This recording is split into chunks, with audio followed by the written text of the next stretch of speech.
Hey everybody, another GMG review. Today we're taking a look at Warhammer, the Age of Sigmar, Arcane Cataclysm. This is a new two-player battle box that they kindly sent along as a complimentary review copy, containing the Lumineth Realm Lords and, of course, the Arcanites of Tzeentch. And this is a magical-themed battle box, which gives you some components to start the two armies, enough that I think you kind of have enough for some battle line choices and heroes in both. It's about 600 or 700 points overall, so this box would get you a good start into a 1,000-point Age of Sigmar army. And of course, a narrative little campaign to play through to check them out. So it's 41 pages, full color, and usually what these books end up being is a cool kind of like preview into what you can expect in the new Battletomes. So let's check it out. So, Burning Paradise. This is, of course, the once fair lands of Hysh being assaulted by all kinds of baddies, and we're into the dying of the light as the demons attack. The powers of strife, of course, coming through and taking a sort of like foothold in the area. So, things are very, very, very like bad, basically, in Hysh, where they haven't really been like subject to the wars in the mortal realms. They are now being assaulted on all sides. And things are going bad. So the mage god Teclis, he's absent for much of the Spirefall. The demise of the Lumineth Empire comes from within when the learned scholars and seekers of truth give in to the jaded, bitter shadows and become obsessed. So this is kind of like when they start to collapse. Teclis comes back, and this is their sort of like resurgence basically at this point. And we get a background on both the armies, where they're at, and some full color section of the miniatures provided in the box. So this is the new hero character, the Sigmar Enlightener. She's a mage character, which is quite powerful. I mean, all of them are mages, but this one's specifically less stabby, more magic-y. The new Venari Blade Lords, the Dawn Riders, and of course the Sentinels that come in the box set. So a hero and 3 units for the Lumineth. Now, you get the Curseling. This used to be a special character. Now in full plastic, it's a beautiful miniature. I'm actually really pumped to paint the Curseling. It's like a twinned soul, half martial and half mage. So a very cool kind of like all-round unit for the Tzeentch army. It's some Carrick Acolytes. Lovely miniatures from the Silver Tower box game. They're now, of course, their own unit. Some Zangors and some Enlightened Zangors on Discs of Tzeentch. You could build them with bows, but these ones, the Skyfires, because the miniatures have the parts, we only get the War Scroll for the basic guys. And there it is.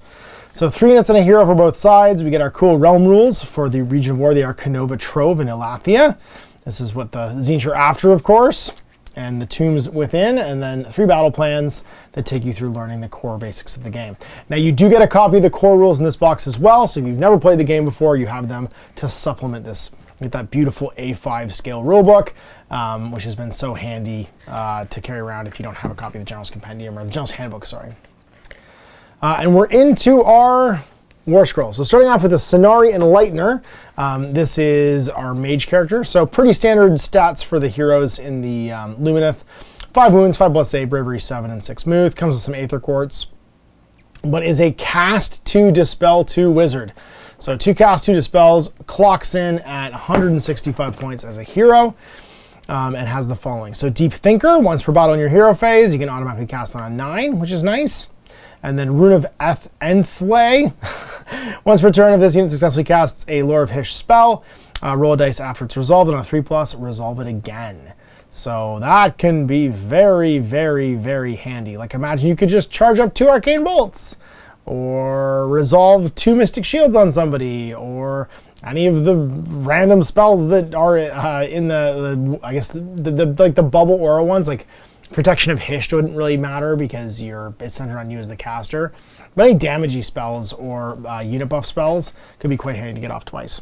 The Twin Tether, it's a spell that has a casting value of 6 and a range of 12. If cast, pick an enemy unit within range invisible.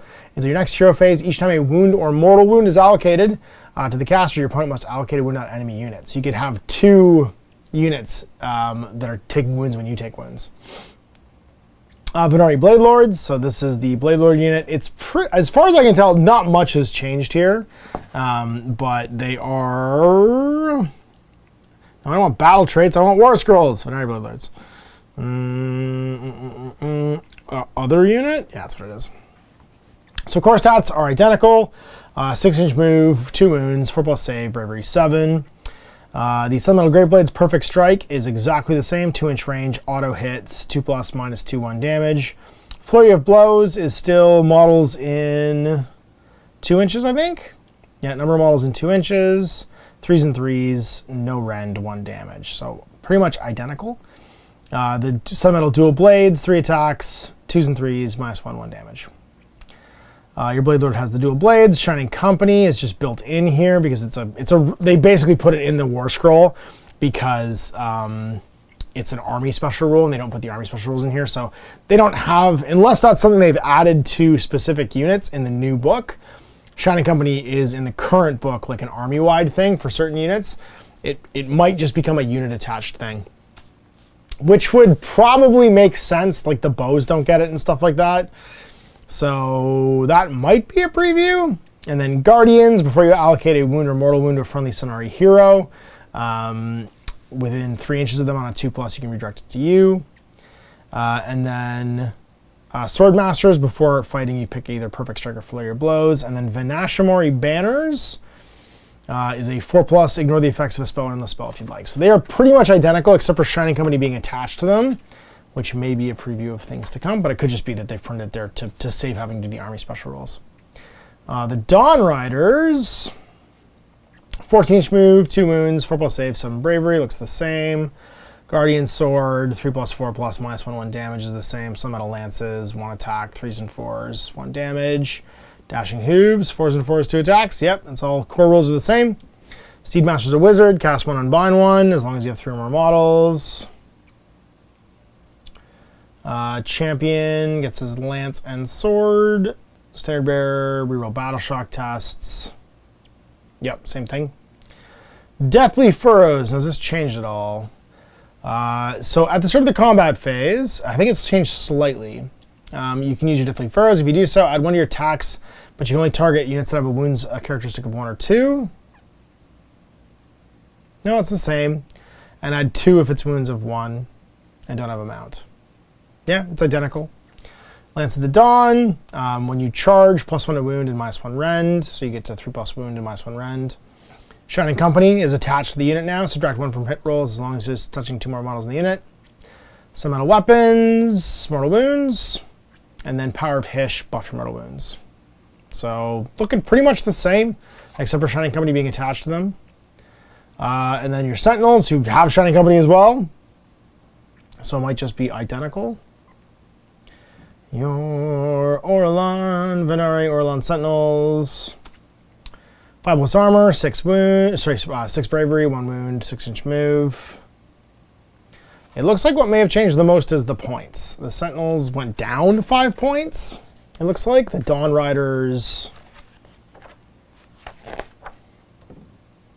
140 points. They went up 20 points.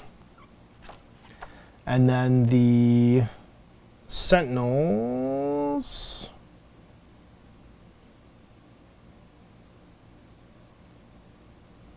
$170 went down 5. Oh, so it's the Blade Lords I'm looking for. The Blade Lords at $130 went up 15.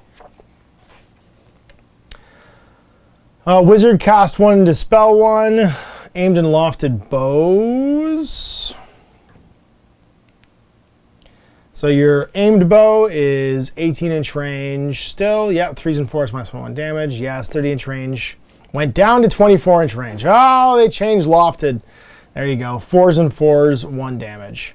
So you lost 6 inches of range on your lofted shots. That's good. You shouldn't be able to hit the enemy deployment zone from under line of sight. Champion's Blade is identical. Venari Daggers are identical. And then you get your Scryhawk Lantern. Now the Scryhawk Lantern is, at the start of your shooting phase, pick 1 enemy unit within 24 of this unit that is in cover. So they have to be in cover. If you do so and you choose the lofted, then all attacks made with that unit's bows in that phase must attack them, but that enemy unit does not receive the benefit of being in cover. So no shooting out of line of sight, no invisible units being shot. Yep, they got rid of that. It's just ignore cover for 1 unit within 24 that's in cover. So there you go. The no fun, uninteractive, can shoot me even if you can't see me. Sentinels have had that change. Still some metal weapons. Still have 2 firing modes. Still Shining Company. Power of Hysh still lets you buff your 6+ mortal wounds. So shorter range for the lofted bows, and all it does now is ignore cover. All right, well, there's our look, some point value changes and some changes to the Sentinels in particular. Let's have a look at Tzeentch, the Disciples of Tzeentch, the Curseling. Went from being a special character to having a 3+ armor save now. He's got 1 more wound, same bravery. He was 180 points. Now he is 175. So not that different point-wise, but core stats buffed. He didn't have a gun. He does now. Hurled Arcane Energy.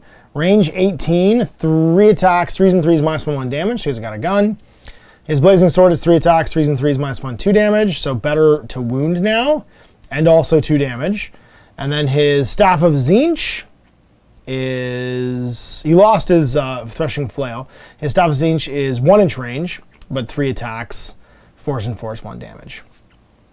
His abilities, he has Cast 1, Unbind 1. He can reroll Unbinding and Dispelling rolls, still, for Disruptor of the Arcane.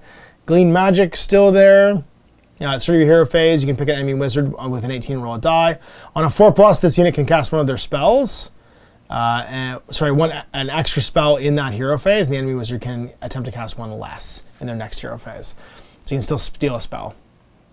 And then Barrier of Fate is new, it looks like, and it's cast on 4, range 9, pick an Arcanite unit wholly within range invisible, and they get a ward save of 6+.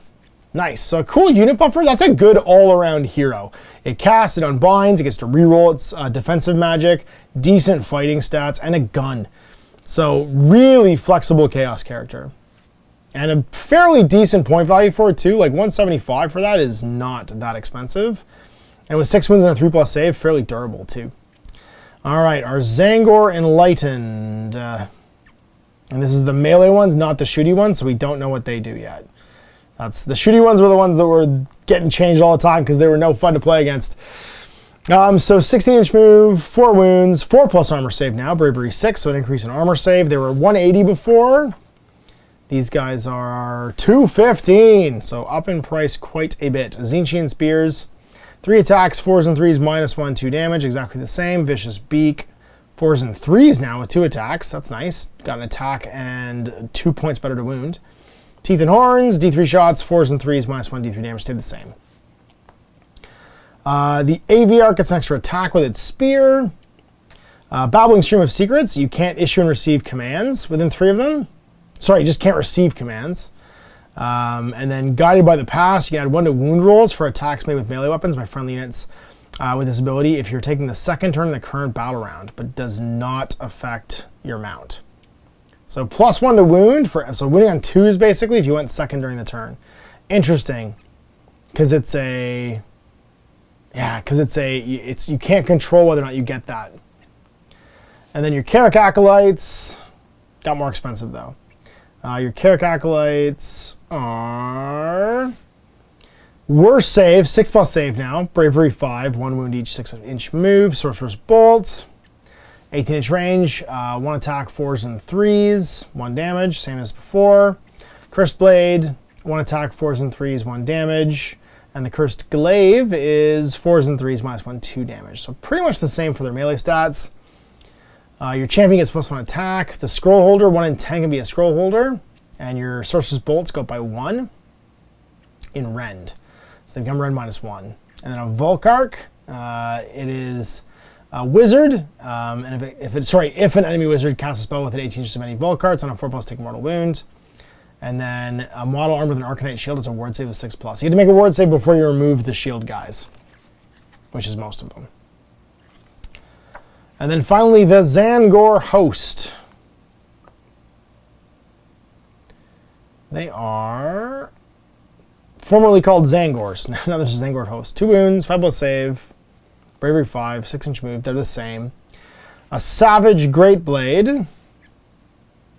4s and 3s now, -1, 2 damage, so better to wound. Savage Blades, got a better to wound as well with 3s. Pair of Savage Blades gets 3s to hit as opposed to 4s to hit, which is nice. And then your champion gets extra attack. Standard bearer can use the Ornate Totems ability, which is at the end of the combat phase. If the scene has any icon bearers, you can pick an enemy unit within 3 and roll a die. Roll 1 dice for each enemy wizard within 12 on a 4+. They take D3 mortal wounds. Your Zangor Mutant, it replaces its weapons with a pair of Savage Blades. And then your shields give you a 6+ ward. And Destined Mayhem, add 1 to wound rolls made by melee weapons in the scene if they make a charge in the same turn. And they were, how many points? 175. Zangor Host is 200 now in Battle Line. So there it is. So obviously the biggest news here is going to be obviously the Cenarian Enlightener is very cool. So is the Changeling. And the big change to the Orlon Sentinels, where they lost 6 inches of range and they can no longer just shoot stuff out of line of fire. And there's your pitch battle profiles. I already went through all the point values though. So in the box, you're going to get 305, 470, 570, 635 for the Lumineth. And then 320, 420, 495, 610, 810 for the Disciples of Tzeentch. So 800 points to the Tzeentch. You could basically add, like a another unit of the whatchamacallit, it's the Curseling, the Zangor Host, if you had them, or some Carrick Acolytes and like another hero, and have a nice little 1,000-point army there. For the pitch battle profiles, or for the Lumineth, you could just add one of the Hurricane guys, the Sky Foxes, and have 1,000 points. So real easy to jump to 1,000 points with these. Nice model selection. 2 cool new heroes. Actually, both those heroes are really useful. I see those getting used more than maybe the... I liked my Idoneth hero. I don't think I'll use them that often, right? Some of the baby heroes that are coming have been really useful. Some have just been okay. These ones both look really useful for the armies they're in. So anyway, big thanks for watching. We'll see you for more GMG reviews in the future. It's on a MASH. Hey there, I hope you enjoyed that video. There are tons of other games all recorded for you to watch. Click over to my channel page if you haven't already, and have a look through the dozens of playlists full of videos. I guarantee you'll discover a game you haven't seen played before. I put out new videos 7 days a week, and every day is themed to a different genre as I continue to explore the wider world of gaming. Of course, none of that's possible without you, the viewer, so click a like and subscribe if you'd like to stay on top of what's happening here daily. My 2 kids and I are massively grateful to be able to have the flexibility of this job so I can always maximize my time with them. If you want to support me continuing to put out this content, it's only possible because of my amazing backers on Patreon who support the studio, equipment, and model cost, as well as being how I make the bulk of my living. You can also help out by buying a t-shirt through Spreadshirt, a measuring gauge or widget from Death Ray Designs, or buying one of my games and supplements like Last Days, Game of Wolves, and Blaster. As a way of showing my appreciation, patrons get early access to new games and supplements that I write throughout the course of the year. Huge thanks for watching, it really does help out, and happy gaming.